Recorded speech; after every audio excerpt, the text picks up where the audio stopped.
بارگاہ رسالت میں آپ صلی اللہ علیہ وسلم میں درود پاک کا ہدیہ پیش کریں۔ اللہم صلی علی سیدنا محمد معدن الجود والکرم وآلہ واصحابہ الکرام وابنہ الکریم وبارک وسلم صلاۃ دائمۃ سرمدا ابدا۔ لوگ اب حادثوں پر بیٹھ کر کے چرچا کرتے ہیں، حادثہ ہونے سے پہلے جو فکر ہونی چاہیے وہ مفقود ہے۔ گھر جلنے کے بعد پھر میٹنگ کرنے کا مطلب کیا ہے؟ اس سے سیفٹی کے لیے پہلے سے انتظامات ہوں تو اس کو لائق و فائق اور دانش مندی سمجھا جائے گا۔ آج کی وہی حالات ہیں میرے عزیزوں۔ آپ کو پتہ ہے کچھ قومیں ایسی ہیں جو فیوچر پلاننگ کے لیے 100 سال کے بعد کا سوچتی ہیں، جبکہ یہ اسلام کا حصہ تھا۔ نبی کونین صلی اللہ علیہ وسلم نے 1400 سال بعد ہونے والی چیزوں کی پیشین گوئی فرمائی کہ نہیں فرمائی؟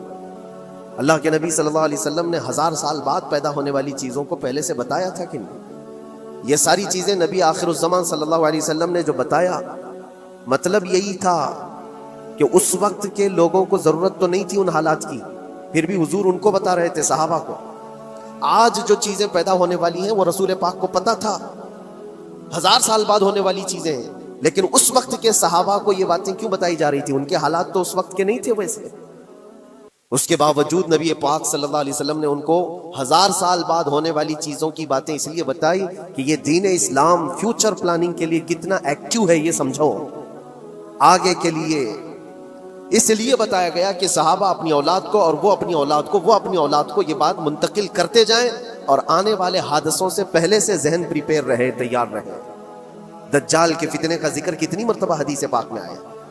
امت کو نبی پاک صلی اللہ علیہ وسلم نے یوں ہی نہیں چھوڑ دیا۔ دجال کا فتنہ آئے گا، یاجوج ماجوج کا فتنہ آئے گا، یہ ساری چیزیں بتائی گئی کہ نہیں؟ ہر مسلمان تقریباً جانتا ہے آخر زمانے میں ایک بہت بڑا فتنہ دجال کی صورت میں ظاہر ہوگا۔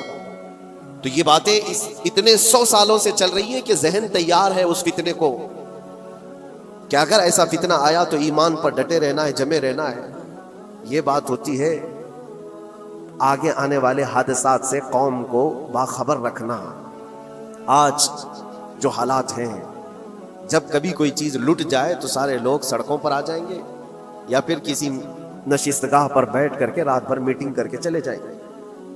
یہ حادثے ہونے کے بعد کے جو حالات ہیں یہ وہی چیزیں درشا رہی ہیں کہ قوت فکر و عمل فنا ہو گئی ہے۔ قیادت ہمارے ہاں مفقود ہے، کسی ایک قائد کے تحت کوئی ساری قوم آنا نہیں چاہتی۔ آپ کیا سمجھتے ہیں کہ جو ہمارے ساتھ حالات پیش آ رہے ہیں، کبھی مسجدوں کو لے کر، کبھی خانقاہوں کو لے کر، کبھی بزرگوں کے نام کو لے کر، اب ہمارے وقف کی جائیداد کو لے کر، یہ سارے جو معاملات ہیں یہ اچانک آنے والی چیزیں نہیں ہیں۔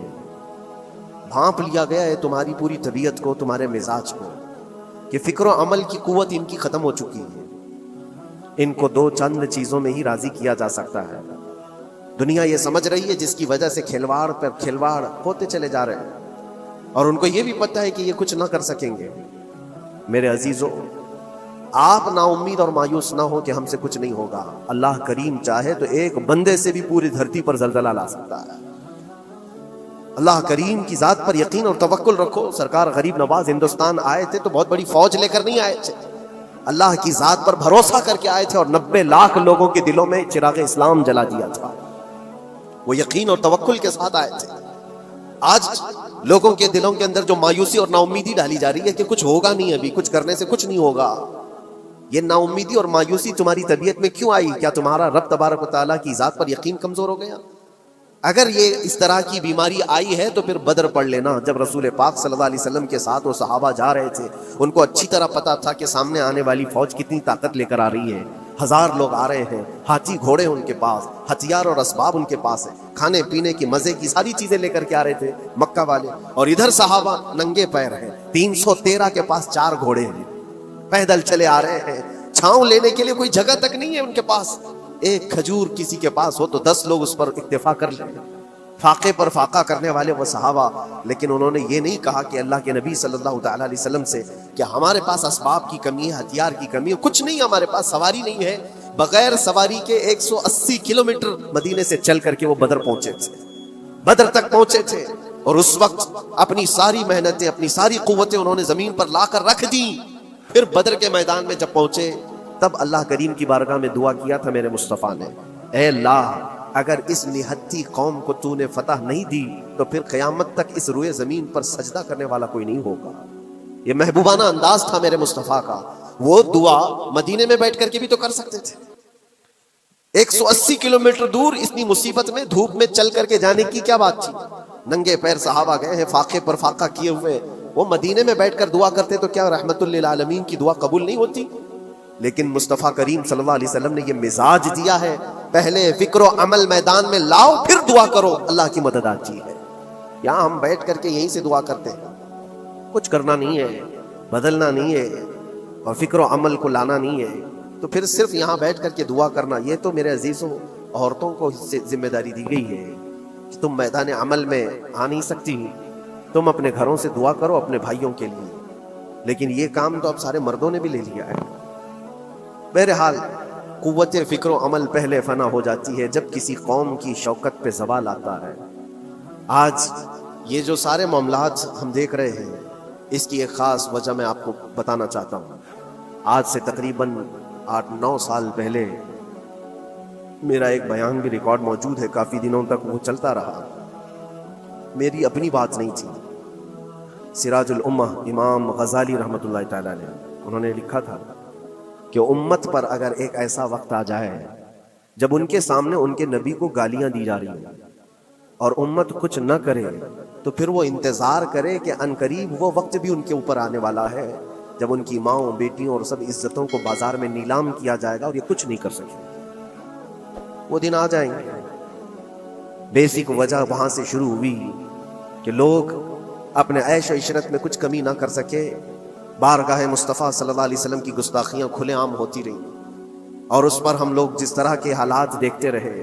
بہت سارے لوگ تو مجھ کو یہ کہتے تھے، مجھ سے یہ کہتے تھے کیا ضرورت ہے آپ کو بولنے کی، حالات دیکھ نہیں رہا. ظالموں، تم کو اگر کوئی چھوٹی سی ماں کی گالی دے دے تو تم بفر جاتے ہو اور اس کے اوپر آسمان توڑنے کی بات کرتے ہو. اور ہم اپنے نبی پاک صلی اللہ علیہ وسلم سے کروڑوں ماؤں سے زیادہ محبت کرتے ہیں. اس رسول پاک صلی اللہ تعالیٰ علیہ وسلم پر کوئی بھونکتا رہے اور اس کا جواب نہ دو، تم یہ کہتے ہو مصلحت ہے، حالات ایسے ہیں یہ. تو پھر اپنا یہ لباس بدل لینا چاہیے، اپنا نام بدل دینا چاہیے. پھر اس دائرہ اسلام میں رہ کر کے مطلب کیا ہے؟ رب ذوالجلال فرماتا ہے ان اللہ لا یغیر ما بقوم حتی یغیروا ما بانفسہم، بے شک اللہ تعالیٰ اس وقت تک کسی قوم کی حالت نہیں بدلتا جب تک وہ قوم خود اپنی حالت بدلنے کی کوشش نہیں کرتی. جب تک اپنی حالت بدلنا نہیں چاہتے اس وقت تک اللہ تبارک و تعالیٰ نہیں بدلے گا. وَإِذَا أَرَادَ اللَّهُ بِقَوْمٍ سُوءًا فَلَا مَرَدَّ لَهُ. اور اللہ تعالیٰ کا یہ جلال بھرا ارشاد تو سنو، یہ 13ویں پارے کی سورہ رعد کی آیت ہے. اللہ کریم فرماتا ہے اور جب اللہ کسی قوم کے ساتھ سختی کا معاملہ کرنا چاہے، پکڑ کرنا چاہے، تو پھر کوئی طاقت اس کو ٹال نہیں سکے گی. رب تبارک و تعالیٰ جب کسی قوم پر عذاب لانا چاہے تو کوئی اس کو ٹال نہیں سکے گا. تو بدلو. اسی لیے اکثر یہ کہا جاتا، میں تو اپنی تقریروں میں جو چند مجھے چیزیں یاد رہتی ہیں وہ عرض کیے دیتا ہوں. باقی مجھے شعر و شاعری زیادہ یاد نہیں رہتی، لیکن جو دل پہ لگتی ہیں باتیں وہ ذہن میں محفوظ ہو جاتی ہیں. کسی شاعر نے کہا تھا جگہ جگہ کے تھک چکے ہیں تمہیں یہ ہنگامے، نشاتے لذت خواب گراں بدل ڈالو. کیا مطلب ہے؟ روز ایک ایک ہنگامہ ہوتا ہے، تم کو جگا رہا ہے. اٹھ جا اے مسلمان، اٹھ جا. نشاتے لذت خواب گراں بدل ڈالو. لمبی نیند سونے کی جو عادت پڑی ہوئی ہے اس مزے کو بدل ڈالو. غلط روی سے منازل کا بعد بڑھتا ہے، مسافروں رویش کارواں بدل ڈالو. شاعر نے کہا ہے ادھر ادھر کی لے میں چلتے رہو گے تو منزل لمبی ہو جائے گی. جس راستے پر تمہیں چلنا ہے اگر بار بار ادھر ادھر مڑتے رہو گے، غلط روی اس کو کہتے ہیں، غلط چلنے سے منازل کا بعد بڑھتا ہے، منزل لمبی ہو جاتی ہے، جہاں پہنچنا تھا وہ پہنچ ہی نہیں پاؤ گے. اسی لیے شاعر کہتا ہے مسافروں رویش کارواں بدل ڈالو. قافلے کے چلنے کا جو طریقہ ہے اس کو بدل لو تم. یہ پوری کی پوری بات ہم پر فٹ ہوتی ہے. چلنے کا انداز بدل ڈالو اے نوجوان. جہاں کسی کے گھر میں آگ لگی وہ دھواں اٹھ رہا ہو، اور اگر کوئی نوجوان اندر بیٹھ کر کے یہ کہتا ہو کہ یہ ساون کا موسم ہے یا پھر یہ ابر رحمت ہے، تو اس کی سوچ پر ہم کیا کہیں. جہاں آج پوری قوم قسم پرسی کے عالم میں ہو، امت محمدیہ کے یہ حالات آج دیکھ رہے ہیں، روزانہ دیکھ رہے ہیں. تم شیئر تو کرتے ہو، ہر جگہ شیئر کرتے ہو. اور سارے ریلز پر تم جو دیکھتے ہو ہنگامے روز، صرف ہندوستان کے نہیں پوری دنیا بھر کے فلسطین کے مظلوم بچوں کی لاشیں دیکھتے ہو اور شیئر کر کے آگے بڑھ جاتے ہو، ان کی چیخیں، ان کے راکھ کے ملبے، ان کا ڈھیر، ان کے تباہ و برباد گھر، ایک ایک قبر میں 80 لوگوں کی لاشیں، یہ سب کیا تم نہیں دیکھتے؟ شیئر کر کے آگے بڑھ جاتے ہو۔ یہی تو ہنگامے ہیں جو تمہیں دھگا رہے ہیں، جگہ جگہ کے تھک چکے ہیں تمہیں یہ ہنگامے خود ہی تھک گئے، یہ اٹھتا نہیں ہے۔ ایک دور وہ تھا 100 سال پہلے کا جب یہاں پر موجود انگریز اس قوم کو دیکھ کر یہ کہنے پر مجبور ہو گیا تھا، یہ فاقہ کش موت سے ڈرتا نہیں، ذرا بھوکیوں پر بھوکا رہتا ہے لیکن موت سے ڈرتا نہیں، روح محمدی اس کے بدن سے نکال دو۔ روح محمدی ان کے بدن میں تھی، انگریز تھر تھراتے تھے، اس قوم کا کوئی جواب ہی نہیں ہے۔ سب سے زیادہ اگر کسی چیز سے ڈرایا جا سکتا ہے تو موت سے، اور یہ قوم ایسی ہے کفن تو اپنے کندھے پر لے کر گھومتی ہے، جہاں موت آ جائے سو جائے۔ یہ فاقہ کش موت سے ڈرتا نہیں ذرا، روح محمدی اس کے بدن سے نکال دو۔ یہ کس کی بات تھی؟ انگریزوں کی بات تھی۔ اور آج حالات بدل گئے ہیں، سارا کا سارا زمانہ تم پر آج بھوکے بھیڑیا کی طرح جھپٹ پڑا ہوا ہے۔ اور ان حالات میں آپ سے سوال کرتا ہوں، ایک طرف تیز آندھیاں چل رہی ہیں، ایک طرف گھر کے اندر آگ لگی ہوئی، ایک طرف بھوک اور پیاس کی شدت ستا رہی ہے، ایک طرف تمہارے بھائی بہنوں کی بیماریاں ستا رہی ہیں۔ جب اتنے سارے معاملات ہو تو اے نوجوانوں بتاؤ تم کیا کرو گے؟ اس وقت رات بھر بیٹھ کر گیم کھیلو گے؟ کیا یہ گیم کھیلنے کا وقت ہے؟ اس نوجوان پر کیا یہ افسوس نہیں ہوتا کہ اس کے پوری امت کے حالات ایسے ہیں کہ بچوں کی چیخیں نکل رہی ہیں اور اس کو پبجی سے فرصت نہیں ہے، ریل بنانے سے فرصت نہیں ہے، یہ مجرے کرتا ہوا گھوم رہا ہے۔ مسجدیں ویران کیوں ہیں؟ خالی کیوں ہیں؟ تم نے مسجدوں کو ویران رکھا تو مسجدیں تباہ ہونے شروع ہو گئیں، دوسروں کی نظر ہونے لگ گئیں اور اس پر لوگوں کی غلط نظریں پڑنے لگ گئیں۔ آ جاؤ اے مسلمانوں میرے مصطفیٰ کریم صلی اللہ تعالیٰ علیہ وسلم کی ہدایات پر۔ ایک بات چیلنج کے ساتھ کہتا ہوں، تمہارا نام اگر نبی پاک صلی اللہ علیہ وسلم کے نام سے جڑا ہے تو یہ چیلنج کے ساتھ میں کہتا ہوں، اس رہتی دنیا میں تمہیں پوری طاقتیں مل کر وہ عزت نہیں دے سکتی جو میرے مصطفیٰ کے قدموں کی وابستگی دے گی۔ کوئی تمہیں عزت نہیں دے سکتا، تمہیں وہیں آنا پڑے گا، اسی پوائنٹ پر آنا پڑے گا جہاں پہنچ کر کے خالد بن ولید نے عزت پائی تھی، اسی نقطے پر آ کر جمع ہو جاؤ جہاں عمر پہنچے تھے تو فاروق اعظم بن گئے تھے، اسی نقطے پر آ جاؤ جہاں علی پہنچے تھے تو حیدر کرار بنے تھے۔ ہر ایک کو عزت اسی بارگاہ سے ملی ہے، اور جو کچھ بھی معاملات ہو رہے ہیں اس کی ایک وجہ یہی ہے، ناموس رسالت پر تم نے ہلکے پن کا اظہار کیا تو پھر ہمارے سارے مسئلے داؤ پہ لگ جائیں گے، سارے مسئلے۔ یہ تو وقف ہے، ابھی دیکھو آگے کل تمہاری اذانیں نشانے پر ہیں، تمہاری جماعت کی نمازیں نشانے پر ہیں، تمہاری مسجدیں بھی نشانے پر ہیں کہ تم اپنے گھروں پر بھی جمعہ پڑھ سکتے ہو، چھتوں پر بھی نمازیں پڑھ سکتے ہو۔ یہ سب معاملات آئیں گے، برقع، حجاب، ٹوپی، داڑھی ویسے ہی چل چکے ہیں مسئلے، ہر چیز نشانے پر ہے۔ ارے تمہارے کھانے بھی نشانے پر ہیں، تم کیا کھاؤ گے کیا بچاؤ گے یہ بھی نشانے پر ہے۔ یہ سارے مسائل صرف اسی بنیاد پر ہے، قوت فکر و عمل پہلے فنا ہوتی ہے جب کسی قوم کی شوکت پہ زوال آتا ہے۔ اور یہ ایک بات یہ بھی میں بتا دوں، اقبال نے سچ کہا تھا، ان کے جو ہم غلام تھے خلق کے پیشوا رہے، ان سے پھرے جہاں پھرا پھر آئی کمی وقار۔ جو کچھ بھی ہوا ہے ہماری عزت و وقار میں کمی کا مسئلہ ان سے پھر جانے کی وجہ سے، نبی پاک سے تم دور ہوئے، یہ عزتوں اور وقاروں میں کمی ہے۔ عجیب سی بات نہیں ہے، یہ دوغلا پن نہیں ہے۔ میں ان نوجوانوں سے پوچھتا ہوں، نبی پاک صلی اللہ علیہ وسلم سے سچی محبت کا اظہار کرتے ہو، حضور سے اپنی جان سے زیادہ محبت کی بات کرتے ہو، لیکن جب ان کے اخلاق کی بات کی جائے تو تمہیں اخلاق ان کے پسند نہیں ہے، حضور پاک کا چہرہ نہیں پسند ہے، حضور پاک کے لباس تمہیں نہیں پسند ہے، تو پھر کون سی محبت کی بات کرتے ہو؟ اللہ کے رسول صلی اللہ تعالیٰ علیہ وسلم سے تم بے انتہا محبت کی بات کرتے ہو، پھر وہ محبت کا تقاضا یہ ہے کہ تمہاری ظاہری زندگی میں بھی تو نظر آئے کچھ۔ محبت کا تقاضا یہ ہے، تم شرما جاتے ہو، دنیا کیا کہے گی مجھے، دنیا کیا کہے گی، دقیانوسی کہے گی، فنڈامنٹل کہے گی، پرانے زمانے کا کہے گی، میں چہرے پر داڑھی رکھ لوں تو لوگ مجھے پتہ نہیں کیا کیا کوسیں گے۔ تم نے دنیا کے لیے اپنے آپ کو بدل لیا، یہ نہیں سوچا کہ یہ وہی دنیا ہے جو 4 دن کے بعد میری دوستی کو لات مارے گی اور 4 دن کے بعد مجھے قبر میں رکھ کر کے منو مٹی پر دبا دے گی، اور مجھے جانا تو ہے پھر قبر میں منہ دکھانا ہے تو اسی مصطفیٰ کو دکھانا۔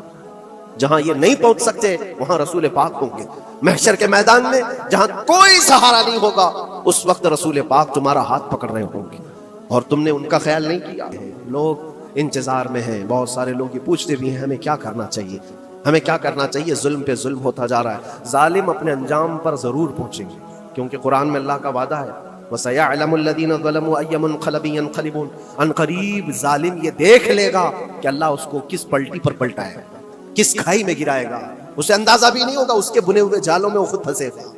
ظالموں کی ایک لمبی تاریخ ہے اور ان کو بھی پڑھنا چاہیے جو آج ظلم کر رہے ہیں، لیکن تمہارا کردار کیا ہو اس سلسلے میں جو ہمارے بچے یا نوجوان سوال کرتے ہیں کیا کرنا چاہیے؟ پہلے سب سے پہلی چیز میں یہ کہتا ہوں، جتنا کھو چکے ہیں، جتنے جا چکے ہیں اور جو اب برباد ہوا ہے، اس چیز پر منتھن کرنا، اس چیز پر بیٹھ کر میٹنگ کرنا، اس سے پہلے میں چاہتا ہوں کہ آگے ہونے والے نقصانات سے پہلے اپنے آپ کو بدل لو۔ آگے جو بڑے حادثات آنے والے ہیں، آگے جو بڑی آندھیاں آنے والی ہیں، اس سے پہلے اپنے دروازے ٹھیک کر لو، اپنی زندگیاں سدھار لو۔ جو ہو گیا ابھی یہ نقصان تو بہت بڑا نقصان ہے امت کا، جو کچھ بھی ہوا ہے، مسجدیں، معبدیں، خانقاہیں، مزارات، اولیاء کی ذات، بزرگوں کے نام، قرآن، اسلام، دین، یہ ساری چیزوں پر جو حملے ہوئے، لیکن آگے چل کر کے تمہارے وجود پر سوال ہوگا، تمہاری نسلوں پر سوال ہوگا، تمہارے علم دین پر سوال، تمہاری محراب پر، تمہارے ممبر پر۔ کل کو دیکھنا یہ آزادی بھی ختم کر لی جائے گی، ممبر سے کوئی کھلے عام بول بھی نہیں سکے گا۔ یہ آج جو ہم بیان کر رہے ہیں، آگے چل کر کے دیکھنا یہ آوازیں بھی بند کر دی جائیں گی، یہ کھلے عام کوئی مولوی بول نہ سکے، جو ہم چاہیں وہی بولے۔ میرے عزیزوں، اس وقت کے ان حادثوں سے بچنے کے لیے میں کہتا ہوں ابھی اپنے آپ کو بدل لو، مسافروں رویش کارواں بدل ڈالو، اٹھو وگرنہ حشر نہ ہوگا پھر کبھی، دوڑو کہ زمانہ چال اپنی چل گیا۔ اللہ کریم ہم سب کی قوت فکر و عمل پھر سے عطا فرمائے، رب تبارک و تعالی ہمیں اتحاد و اتفاق نصیب فرمائے، رب تبارک و تعالی دامن مصطفیٰ میں سارے مسلمانوں کو جمع ہونے کی توفیق عطا فرمائے۔ ربنا وآتنا ما وعدتنا على رسلك ولا تخزنا يوم القيامة إنك لا تخلف الميعاد برحمتك يا أرحم الراحمين، وآخر دعوانا الحمد لله رب العالمين۔